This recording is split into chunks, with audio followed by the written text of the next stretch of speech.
Welcome to my online study circle.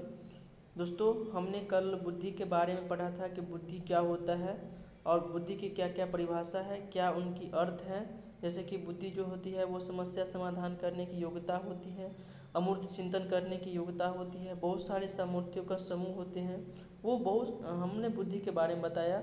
ठीक है, बुद्धि का सर्वप्रथम प्रयोग किसने किया था, ये सब हम चीज़ बताए हैं पिछले वीडियो में। जो लोग नहीं देखे हैं वो जा कर के देख लेंगे। ठीक है, तो आज हम बुद्धि के सिद्धांत के बारे में पढ़ेंगे कि आखिर बुद्धि के क्या क्या सिद्धांत है और कौन से सिद्धांत जो है मतलब किस प्रकार कार्य करता है, वो चीज़ हम लोग जानेंगे। तो सबसे पहले या हम लोग जानेंगे कि सबसे पहले क्या था कि एक सिद्धांत आया था जिसे हम कहते हैं एक तत्व का सिद्धांत या एक खंड का सिद्धांत। इसमें क्या था, बुद्धि के पहला सिद्धांत जो था वो क्या था, बुद्धि के एक तत्व का सिद्धांत, एक कारक का सिद्धांत या एक खंड का सिद्धांत। या सबसे पुराना सिद्धांत किसने दिया था, ये बीने साहब ने दिया था। कौन दिया था, अल्फ्रेड बीने साहब ने। इसका सहयोगी कौन कौन थे, स्टर्न थे, टर्मन थे। जो स्टर्न कहाँ थे, अमेरिका के रहने वाले थे। इसने क्या किया, बुद्धि के बारे में बताया कि बुद्धि जो होती है ना, बुद्धि में सिर्फ एक ही तत्व होती है। बुद्धि में क्या होती है, एक तत्व। ये पूरा क्या हो गया, बुद्धि हो गया। ये पूरा क्या है, बुद्धि है। ये पूरा क्या है, बुद्धि है। अब बुद्धि में एक ही तत्व मान लीजिए रहेगा, जिससे हम विभाजित नहीं कर सकते हैं। बहुत सारे रहेंगे तब ना उसको हम डिवाइड कर लेते हैं। इसलिए अविभाजितवाद का सिद्धांत किसने दिया है, वो बीने साहब ने दिया था। ठीक है, ये इस पे अंकुश लगा। निरंकुश का सिद्धांत क्या है, वो उसने किया था, बीने साहब ने दिया है। ठीक है, तो इसकी आलोचना हुआ। आलोचना क्या हुआ कि जब मान लीजिए कि बुद्धि, मान लीजिए क्या बुद्धि जो है एक ही तत्व के बने होते हैं, तो सभी का बुद्धि क्या होगा, सेम होना चाहिए। सभी का बुद्धि क्या होनी चाहिए, सेम होनी चाहिए। लेकिन बुद्धि तो सेम नहीं होती है, सभी की बुद्धि अलग अलग होती है, जिसके कारण इस सिद्धांत को मतलब हटाया गया और मतलब दूसरा सिद्धांत लाया गया जो है द्विकारक सिद्धांत। द्विकारक सिद्धांत, जो अन्य सिद्धांत आए बुद्धि का आधुनिक काल में, जो उसका नींव इसी पर है, क्योंकि इसी से सभी सिद्धांत को तोड़ तोड़ करके लिया गया है। इसका प्रवर्तक जो है वो कौन है, स्पीयरमैन है, जो कहाँ के रहने वाले हैं, इंग्लैंड के रहने वाले। दो तत्व या दो खंड या द्विकारक, कोई घबराना नहीं है। ये सब का सिद्धांत किसने दिया है, स्पीयरमैन ने साहब ने दिया था। ये बुद्धि का अन्य सिद्धांत की नींव का मतलब क्या है, इसी से अन्य सिद्धांत को क्या किया गया, मतलब लाया गया। इसका बेस क्या था, द्विकारक सिद्धांत ही थे। अब द्विकारक सिद्धांत में इसका कारक कौन कौन था, एक था सामान्य कारक और एक था विशिष्ट कारक। अब सामान्य कारक क्या है और विशिष्ट कारक क्या है, वो हम लोग समझते हैं। तो सामान्य कारक जो होते हैं ना, वो जन्मजात होते हैं। ठीक है, सामान्य कारक जन्मजात होते हैं, लेकिन विशिष्ट कारक क्या होते हैं, अर्जित किए जाते हैं। कुछ ऐसा ज्ञान होता है जो खुद हम अपने आप सीख लेते हैं। ठीक है, खुद हमको दूसरे से सीखने की आवश्यकता नहीं होती है। ठीक है, तो जैसे कि हम लोग क्या करते हैं, खाना सीखते हैं, कुछ भी चीज़ हम सीखते हैं। लेकिन हम जैसे कि अभी हम लोग टीचिंग की लाइन में हैं, तो हम लोग डीएलएड चाहे बीएड कर रहे हैं, तो बच्चे को पढ़ाने के लिए कर रहे हैं। तो बच्चे को पढ़ाने का जो कौशल हम लोग कौशल सीख रहे हैं प्रशिक्षण करके, तो वो योग्यता क्या हुआ हमारा, वो विशिष्ट योग्यता हुआ, जो हम प्रशिक्षण के द्वारा या कुछ चीज़ के द्वारा हम सीखते हैं, जो अर्जित करते हैं, वो क्या हो गया, हमारा विशिष्ट कारक हो गया। और सामान्य कारक क्या होगा, जो अपने आप हम लोग सीख लेते हैं। ये कारक बहुत ही महत्वपूर्ण होती है। अब देखो कि मतलब ये जो पूरा बुद्धि जो है, ये बुद्धि पूरा चीज़ ऐसे, तो ये जनरल हुआ। और इसमें क्या है, मतलब इसमें प्रशिक्षण करके हम ये बुद्धि अर्जित किया, कुछ प्रशिक्षण करके ये बुद्धि अर्जित किया, ये बुद्धि अर्जित किया। मतलब क्या, तो हम प्रशिक्षण करके हम कुछ कुछ हम सीख रहे हैं। ठीक है, तो वो विशिष्ट कारक के अंतर्गत आ जाएगा। यही होती है द्विकारक का सिद्धांत, जिसका प्रतिपादक कौन है, स्पीयरमैन ने है।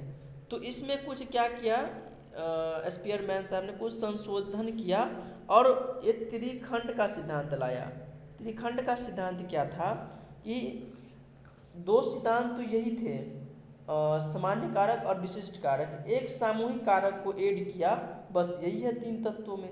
अब वो सामूहिक कारक क्या है, सबसे पहले इसका आप स्क्रीनशॉट ले लीजिए। क्योंकि आप ढक जाएगा।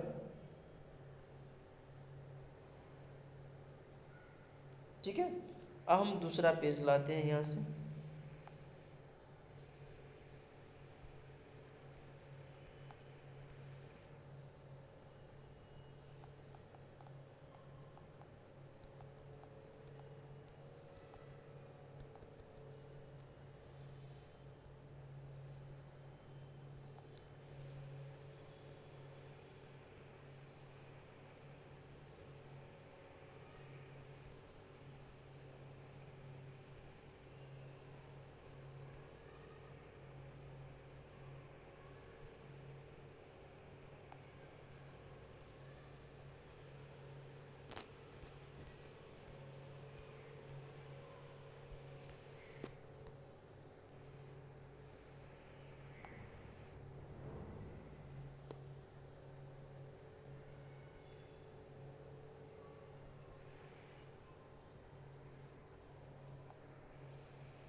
उसमें क्या किया था कि सामान्य कारक जो है और विशिष्ट कारक है, इसमें ये सामूहिक कारक को क्या किया है, ऐड किया है और कुछ नहीं किया है।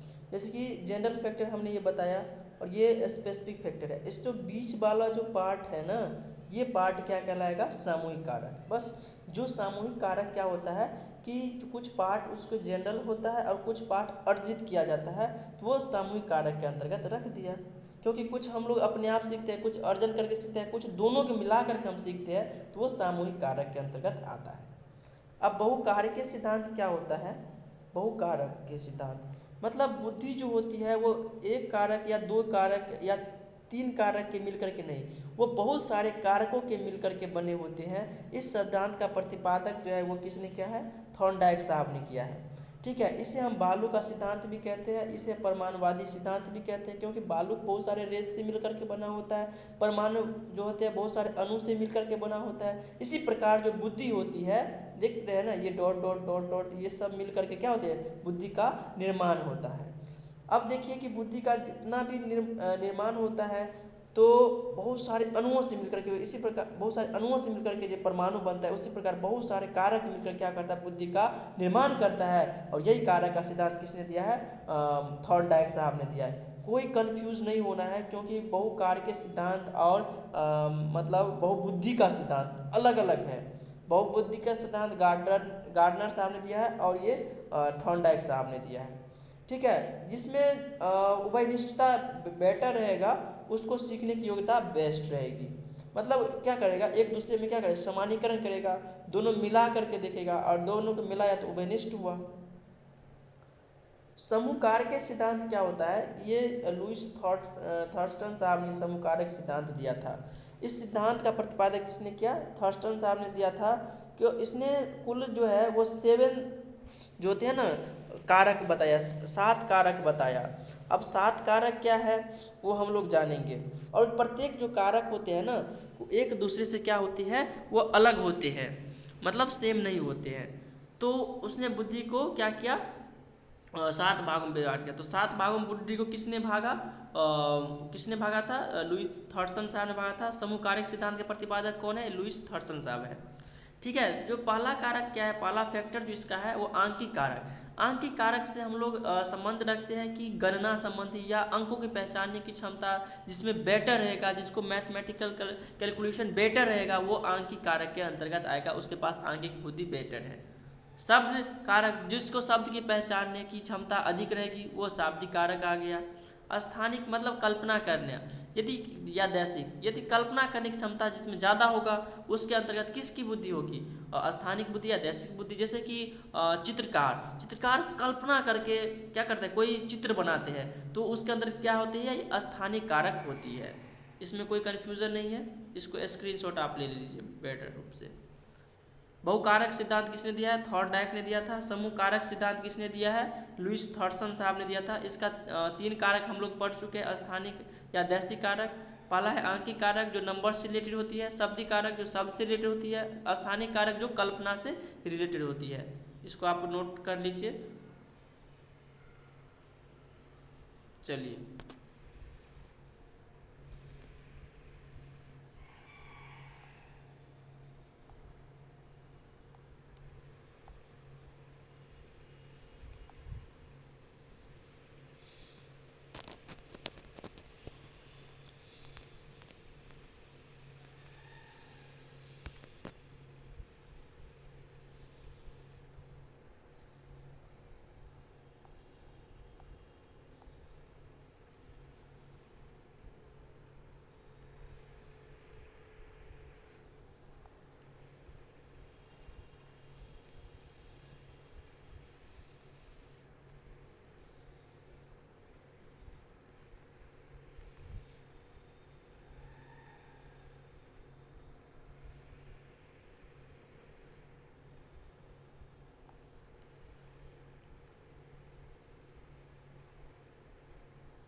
अब चौथा नंबर है वो क्या है, तार्किक कारक। तार्किक कारक हम लोग जानते हैं कि मतलब तर्क करने की क्षमता जिसके अंतर्गत ज़्यादा रहेगा।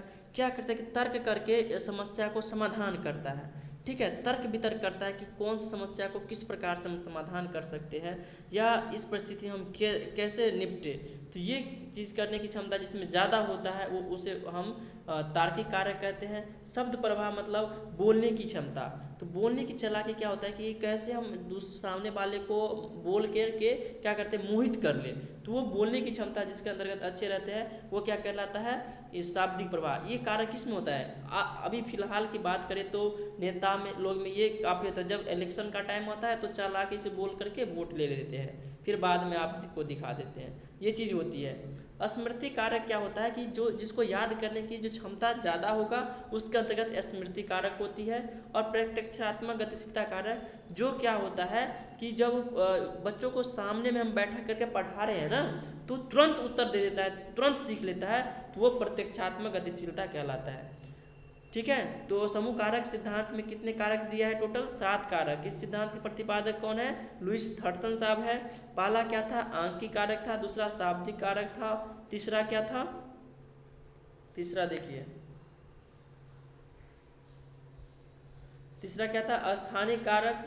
चौथा क्या था, तार्किक कारक। पांचवा क्या था, शब्द प्रवाह। और छठा क्या था, स्मृति कारक। और सातवां क्या है, प्रत्यक्षात्मक गतिशीलता कारक। अब आता है त्रिआयामी।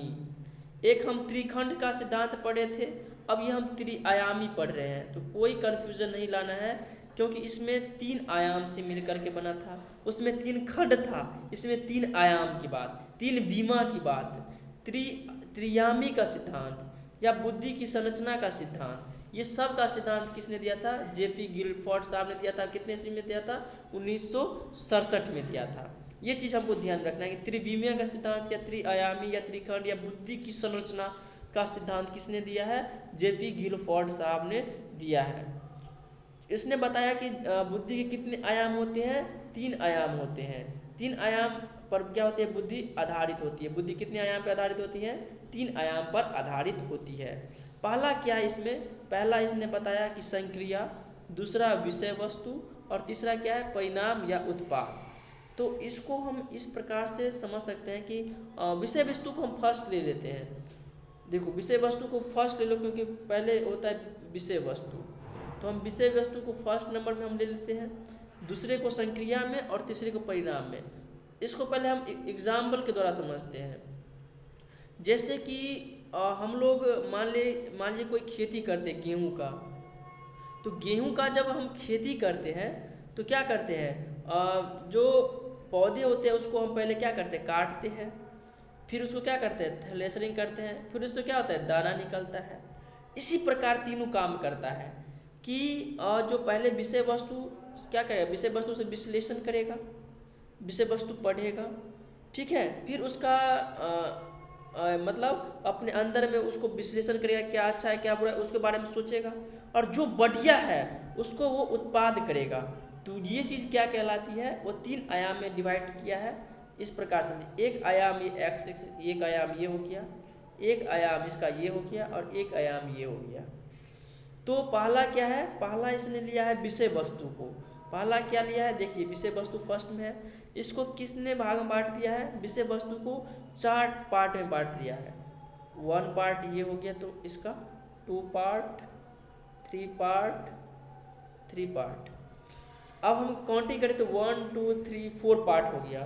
4 पार्ट में इसको डिवाइड कर दिया गया है, ठीक है। और इसको क्या किया कि पहला जो है ये लास्ट मतलब ये वाला, इसको आकृति कोई भी हम विषय वस्तु को हम आकृति के माध्यम से समझते हैं। दूसरा है शब्द के माध्यम से, ये तीसरा जो लाइन है वो संकेत के माध्यम से, चौथा क्या है व्यवहार के माध्यम से, और पांचवा क्या है विषय वस्तु के, मतलब पांचवा नहीं है, ये विषय वस्तु से रिलेटेड सब चीज़ आ जाता है।